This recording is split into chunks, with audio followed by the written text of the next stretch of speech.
Yesterday I did something I'd been wanting to do for a long time. I went back through the service history, repair bills, maintenance records, and ownership costs for every major Japanese brand that's come through my shop over the years. Toyota, Honda, Mazda, Subaru, Nissan, Lexus, Acura, and Infiniti models. I looked at what owners actually spent on maintenance, repairs, fuel, insurance, and depreciation over the long haul, and then ranked these brands by their true cost of ownership. Some of the results were exactly what you'd expect, but a few brands people keep calling reliable ended up costing owners far more than they realize. In this video, I'm ranking the major Japanese brands by what they really cost to own. Let's begin with number 8, Infiniti. I'm putting this mark in this position because the ownership costs stop making sense much earlier than most buyers expect. The used price is what traps people. A Q50, G37, QX60, FX35, or M37 usually looks cheaper than the Lexus people were cross-shopping, and that lower entry price makes buyers think they found the smarter deal. But over the long haul, Infiniti often loses badly on the parts, repair, fuel, and insurance side of the equation. The QX60 is one of the biggest reasons. It gave people a premium-looking family SUV at an attractive used price, but it brought Nissan CVT risk into a heavier vehicle where the consequences are worse. Once that transmission starts slipping, shuddering, or overheating, owners are not dealing with a small repair. A rebuilt or replacement CVT can easily cost €4,500 to €6,500, and on an older, high-mileage QX60 that number can wipe out the value advantage that made the car attractive in the first place. Last month, a guy came to me with a 2017 Infiniti QX60 he had bought because it was several thousand euros cheaper than a comparable Lexus RX. He thought he had made the smart move. The car came in with transmission shudder, a whining noise under load, and front suspension looseness. Once we priced out the work properly, the estimate was just over €5,800 between the transmission repair path, lower control arms, alignment, and other age-related items that could no longer be ignored. That is the exact ownership story that kills this brand in a ranking like this. It is not one dramatic supercar problem. It is a premium badged used vehicle that keeps asking for premium money after being bought at a discount. The sedans are not harmless either. A G37 or early Q50 can feel like a good deal because the V6 is strong and the car still looks expensive. But as they age, suspension wear, oil leaks, cooling system repairs, wheel bearings, and general front-end work start stacking up. A proper suspension refresh on one of these cars can easily run €1,500 to €2,300, and that is before you get into anything engine-related. Then add the background costs. Infiniti usually costs more to insure than Toyota, Honda, or Mazda because of the power, repair values, and risk profile. Fuel costs are higher too because so much of the lineup leans on thirsty V6 ownership. That is why Infiniti finishes last. Too many buyers focus on the cheap entry price and realize too late that the rest of the ownership math is working against them. Number 7, Nissan. Nissan ranks this low because too many of its mainstream models combine three things that destroy long-term ownership value: weak CVT history, poor aging in the used market, and repair bills that hit at exactly the mileage where buyers expected the car to start saving them money. Start with the obvious one, the CVT. This is the single biggest reason Nissan sits near the bottom. On cars like the Altima, Sentra, Rogue, Pathfinder, and Murano, the transmission risk is too big to ignore. Once those units start shuddering, slipping, overheating, or hesitating under load, owners are no longer dealing with a maintenance issue. They are dealing with a decision about whether the car is even worth keeping. A replacement or rebuilt CVT commonly lands in the €4,000 to €6,000 range. On an older high-mileage Rogue or Altima, that can represent half the value of the vehicle. And Nissan does not get killed only by catastrophic repairs. It also gets killed by how badly many of these cars age once they fall into the used market. A lot of 10-year-old Nissans come in with the same pattern: worn mounts, overdue transmission fluid, cheap tires, noisy suspension, weak batteries, oil seepage, and steering or braking complaints that have all been ignored together. That matters because ownership cost is not just about one major failure. It is about how often the car starts asking for money in multiple areas at once. The worst offenders are usually the volume cars. The Rogue is a big one because families buy it expecting a Japanese answer to a CR-V or Ray V4, then get hit with transmission anxiety and front-end wear much sooner than they expected. The Altima is another. especially in the used market, where too many examples have already lived hard lives by the time the next owner gets them. The Pathfinder hurts the brand too, because when a larger family SUV develops transmission trouble, the numbers escalate fast. A guy came to me recently with a 2016 Altima he bought because it was about 3,500 euros cheaper than the Accord he originally wanted. Within months, he was dealing with CVT shutter, torque mount wear, and front suspension looseness. The estimate ended up just over 4,700 euros. That is exactly why Nissan lands here. The brand keeps attracting buyers with a lower entry price, then punishes too many of them later with repairs that wipe out the savings they thought they were getting. Number 6. Subaru. Subaru lands this low for a simple reason. The ownership costs start higher than people admit, and they do not always stay predictable.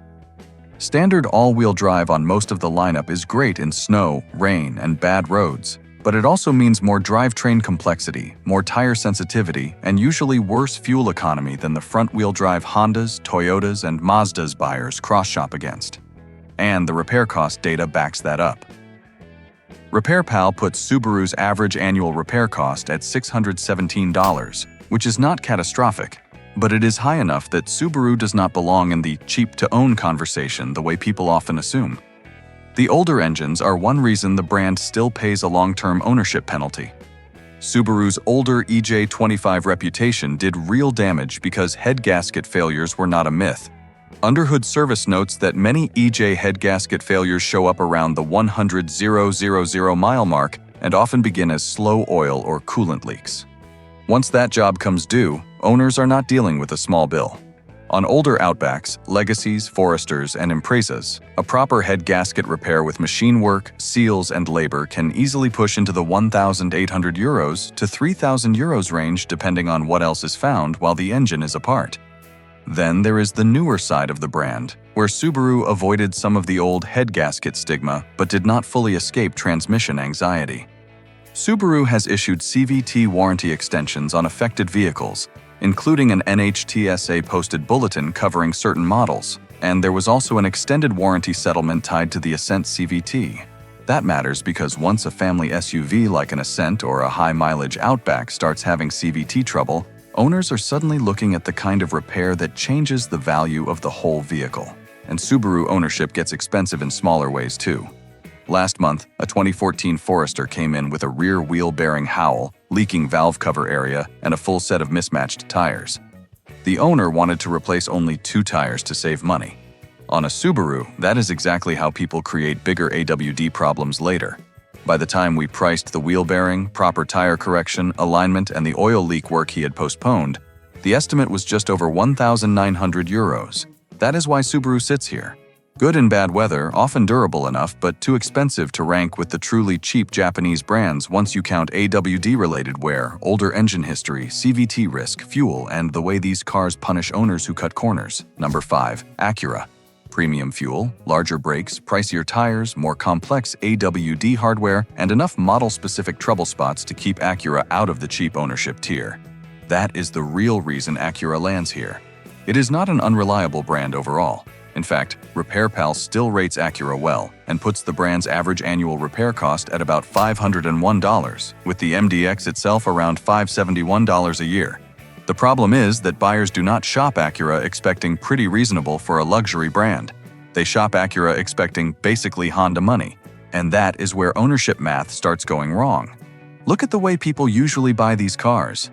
They move from an Accord or CR-V mindset into a TLX, MDX, RDX, or older TLSH Odd, thinking they're just stepping into a nicer interior and a better badge. But the running costs move too.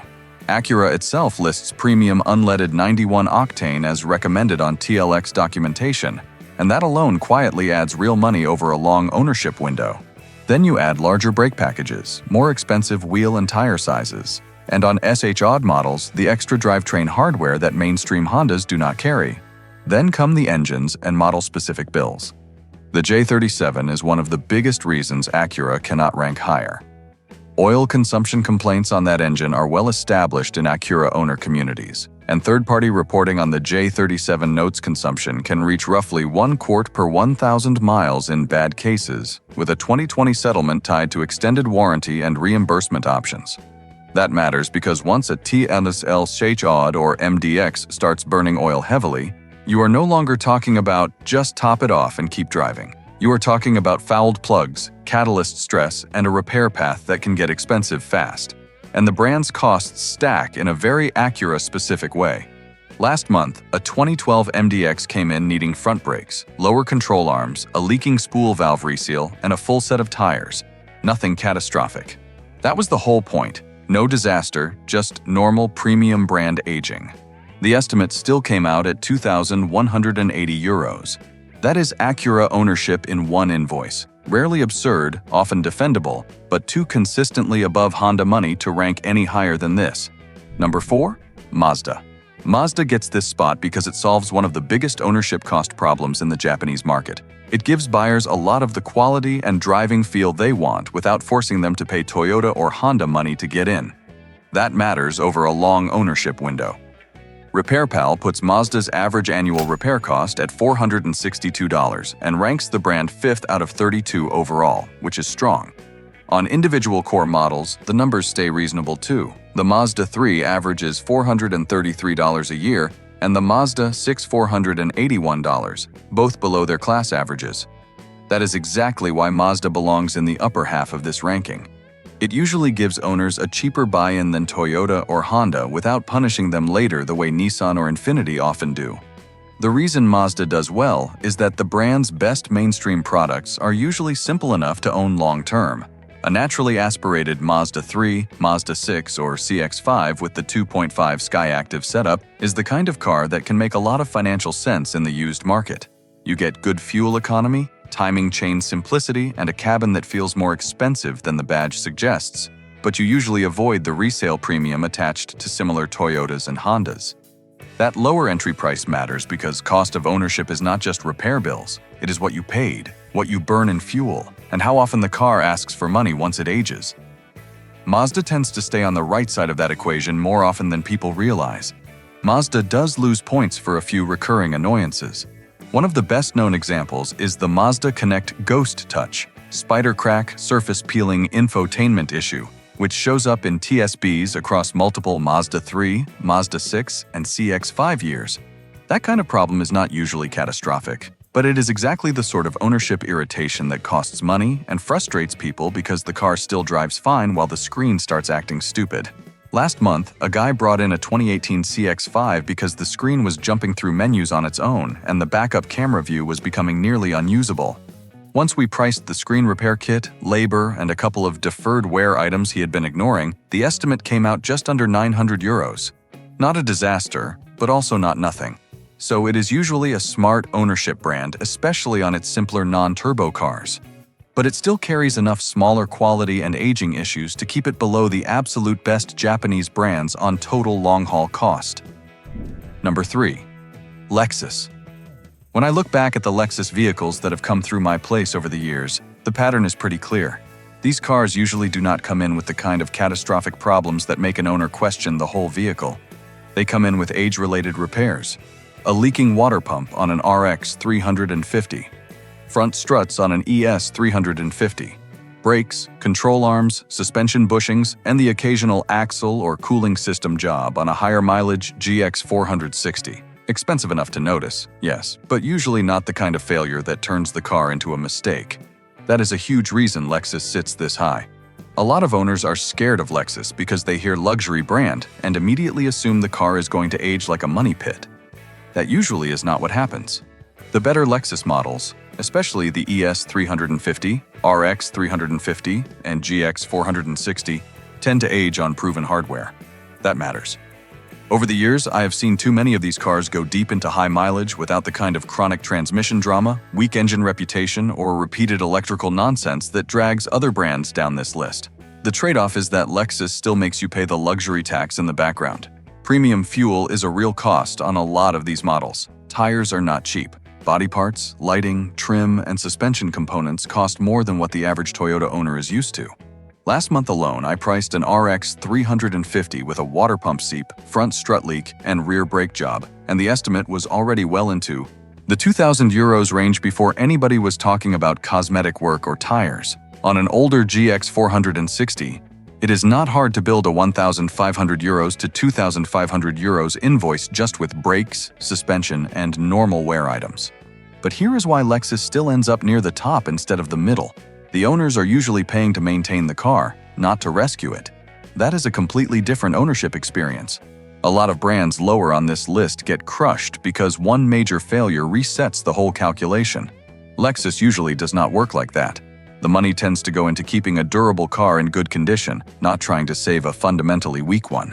That is what separates Lexus from the brands below it. The bills can still be real. They just tend to come from normal aging on strong vehicles, not from bad engineering decisions that ambush owners halfway through the car's life. Number 2. Honda. Look at the Hondas that survive real life well. Civics that take commuter abuse for years. Accords that rack up motorway miles without turning into science projects, CR-Vs that spend half their lives doing school runs and supermarket duty, and Fits that get treated like appliances and still refuse to die. That is why Honda sits this high. In the long run, the brand usually gets the expensive part of ownership right. The core mechanicals on the better models tend to stay out of serious trouble for a very long time, and when owners do spend money, it is often on normal wear rather than on brand-defining disasters. Hondas also tend to stay relatively manageable on routine maintenance over time, which is a big part of why they hold this spot instead of dropping into the middle of the ranking. What keeps Honda from taking the top spot is that the brand has had enough costly misses to matter. The 1.5 turbo is one of them.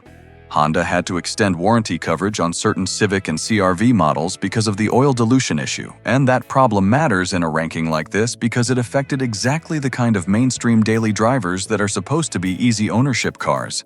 Then there is the old VCM V6 story on vehicles like the Accord, Odyssey, and Pilot, where oil consumption and plug fouling complaints were serious enough to end in settlement-driven warranty extensions. Those are not small blemishes. They are the kind of problems that keep a brand from finishing first. But the reason Honda still finishes second is that the strongest part of the lineup is just too hard to ignore. A clean K24 Accord or CR-V, a solid R18 Civic, even a well-kept later 2.0 Accord. These are the kinds of cars that come in for brakes, struts, starters, AC work, wheel bearings, fluids, and then keep moving. Last month, a 2014 Accord 2.4 came in with 176,000 miles, needing front struts, rear pads and rotors, and a valve cover gasket. The estimate was €1,320. That is real money, but it is normal aging on a car that still made sense to keep. That is the bigger Honda pattern. Owners usually spend money keeping the car healthy, not trying to survive a bad purchase. So, Honda ends up here for one simple reason. When the brand gets it right, it builds some of the easiest Japanese cars to defend deep into high mileage. It just has a few enough scars, especially on certain turbo and V6 applications, to stop it from beating Toyota. Number 1. Toyota.